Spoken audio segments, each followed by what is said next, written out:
What's up, party people, degenerates, and perma bears? Welcome back to Trades and Gains, the only daily market weekly outlook podcast where we don't sugarcoat market pain. It's April 21st today, or it's April 20th today, actually. And if you thought last week was rough, well, buckle up, buttercup, because Powell opened his mouth, tariffs are whiplashing everything, and earnings season just started handing out L's. Let's go ahead and spread it like some butt cheeks and dive straight into this. So, last week's recap.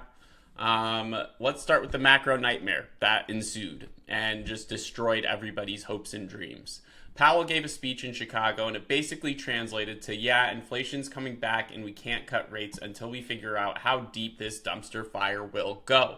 That is not what you want to hear from the captain of the ship. Fed's dual mandate.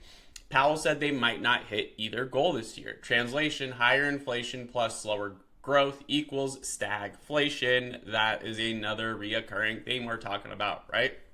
Now, the market did what it does best when Powell talks. It puked, and it was unhappy. Now, the index performance last week reflected this because we had the S&P 500 down 1.5%.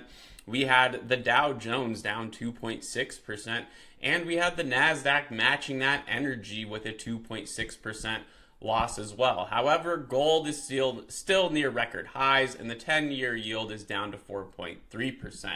But tariffs, Trump paused the reciprocal ones, but hinted more are coming for semis and pharma. Also, China said they'll talk if the U.S. learns manners.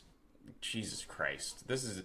We're a literal reality show at this point, people. Now, let's talk about the earnings carnival that will ensue this week as well. Only 12% of the S&P has reported so far, and the report card is not great.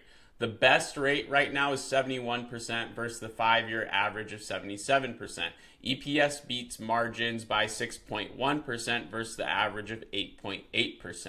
Names to watch this week are Tesla. They report on Tuesday. They're down 40% year to date. So Elon really needs to pull a miracle on ice like they did against the Russians here. Alphabet, we have Thursday. They're also down 20%. They got to stop the bleeding, but it'll probably continue if we're being honest. And we also have Chipotle, Boeing, Verizon also reporting this week as well. So this quarter is going to be all about CEOs talk tariffs. Clarity equals relief, but confusion is going to equal one ugly ass sell-off. And this will also show if Q1 weakness is just the start or if things actually did bottom out here as well. Now let's go ahead and go over to Investor Central Club, where we're actually running a really awesome deal. If you use the code 125 at checkout, when you go to investorcentralclub.com, you can get your actual first month for only $25. That's less than $1 a day. That's less than what you pay in contract fees when you make those blind decisions. So go ahead, sign up today. 125 is the code. We're running it till the end of the month. Go ahead, run that up. Go get yourself a month of stacks for only 25 bucks. Now let's go ahead and talk about our options flow for this week. In some big money flows, let's go ahead and look here for SPY. Oh my God, where's my little tab? So for SPY, we had 257 million in total flow with 49 million in calls against 208 million in puts. That's over 80% of the flow going into puts, people. And our most common contract here were the SPY 515 puts due on 502. We had a couple golden sweeps, about $6 million worth, which shows institutional conviction here. So this was hit 15 times, by the way.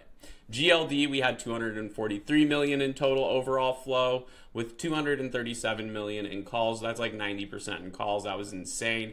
With the most common contract being the 305s that expire on the 16th of next month. Now moving on to QQQ, we had 132.89 million with 73 million in calls against 59 million in total puts, with our most common contract being the 475 call due on 320 here. So it looks like some people are looking bullish on semis. Interesting. Nvidia, we had 107 million on flow with 16 hits on the $100 put due on 502. So this not this week, but next week. So that should be interesting, or 2 weeks from now. So it looks like some people don't have that much faith in Nvidia, really. Interesting to see.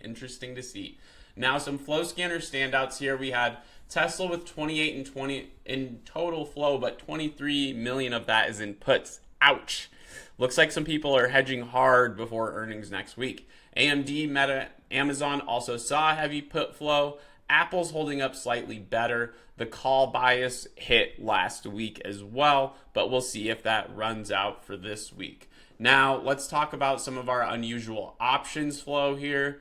We had QQQ with a $400 million block on 12/19, 25, 398p. Nvidia, we had back-to-back big blocks of the 12/19, 2025 500 put. SRPT saw a $9.2 million call block on the 8/15, 25, $45 call. This could be positioning ahead of earnings potentially. SoFi, we had 1.27 million call sweep on the 5/16, $13 call. It looks like some people are bullish on those internet banks still. Anyways, let's talk about our dumpster fire that we call the dark pool. Now, that got lit up like a Christmas tree, and it was not pretty. It was just not pretty. That's like the easiest way to explain it. We had SPY. We saw some blocks at 528 million for the 525 level. GLD, we had a $304 million print that hit at the $3,046 level. Or, no, that's not right. Yeah, no, that's not right. The $304.66 level. Jesus, I misread that. Major demand signal, though. IWF got the 770 million that we already covered. VU got 691 million at the $434.09 level. And Nvidia prints are at the 104.4 and 102.6 level. Those are likely traps, though. The takeaway here is institutions are not buying the dip yet. They're loading up protection and only accumulating gold, it seems. Now let's go ahead and talk about what we should be watching this week. How does that sound? Great. So Tuesday, Monday to kick things off, we have leading indicators, which is expected to come in at minus 0.4%. And earnings, we have Comerica. Tuesday, we have Richmond Fed Manufacturing. And then earnings, we have Tesla, GE Aerospace, Lockheed Martin, Verizon, Capital One, and Enphase. Wednesday, we have PMIs, Manufacturing, Services, and Composite, New Home Sales, and the Beige Book.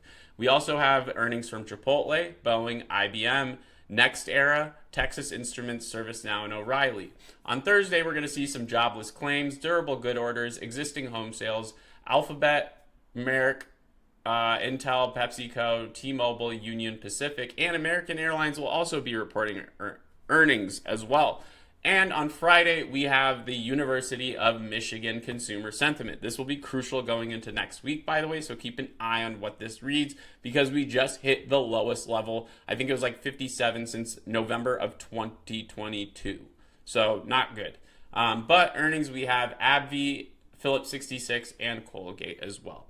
But the bottom line here, earnings are shaky. Powell hit the brakes, and the options market looks like it's prepping for a market crash or a zombie invasion. Maybe both. Who knows?